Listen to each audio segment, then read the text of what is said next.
Assalamualaikum warahmatullahi wabarakatuh. Perkenalkan, nama saya Ajeng Amelia Insani, NPM 2011080301, kelas F BKPI. Di sini saya akan memenuhi mata kuliah multikultural dosen pengampu Bapak Hardiansyah Masya MPD dengan menjelaskan 10 faktor yang menjadi pertimbangan konseling multikultural, yaitu 1.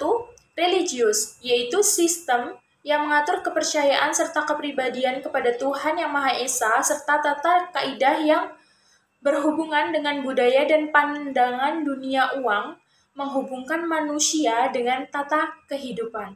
Dan yang kedua adalah latar belakang kelas ekonomi, artinya yang segala hal yang berkaitan dengan pendapat individu ataupun pribadi pekerjaan maupun sosial. Hal ini merupakan salah satu yang menetapkan posisi layaknya individu dalam tingkatan sosial. Dan yang ketiga ada sexual identity atau jenis kelamin, adalah perbedaan antara perempuan dan laki-laki secara biologis. Seorang itu dilahirkan, perbedaan biologis dan fungsi laki-laki dan perempuan tidak dapat dipertukarkan antara keduanya, dan fungsinya tetap dengan laki-laki dan perempuan yang ada di muka bumi ini.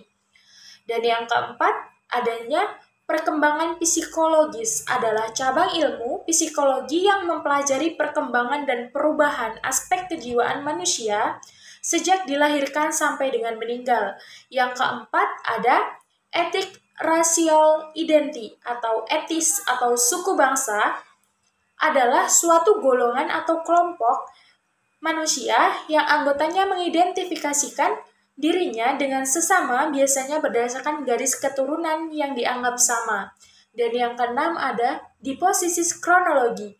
Kronologi adalah istilah yang diambil dari bahasa Yunani, yaitu kronos, yang artinya waktu, dan logis, yang artinya ilmu.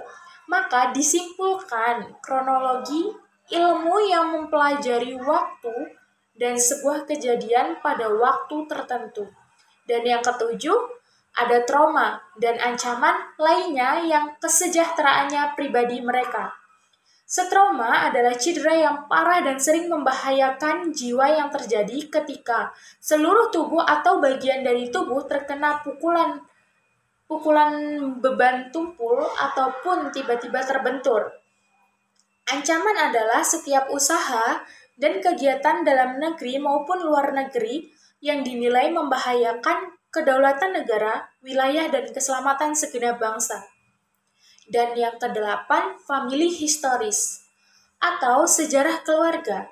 Sejarah keluarga merujuk pada mengidentifikasikan dan belajar tentang leluhur yang menyelidiki sejarah keluarga Anda dengan para anggota keluarga lainnya, dapat memperkuat pemahaman Anda tentang jati diri dan menolong Anda merasa lebih dekat dengan satu dengan yang lain. Dan yang kesembilan yaitu ada keunikan psikis, adalah makhluk hidup yang memiliki keunikan sifat dan orang lain. Keunikan itu terlihat dari perilaku, pemikiran, perasaan, dan motivasi yang ada dalam diri setiap orang. Yang ke-10 yaitu ada bahasa dan lokasi tempat tinggal. Bahasa adalah kemampuan yang dimiliki manusia untuk berkomunikasi dengan manusia lainnya yang digunakan tanda, misalnya gerakan tangan, kata-kata. Kajian ilmiah dalam bahasa disebut dengan ilmu linguistik.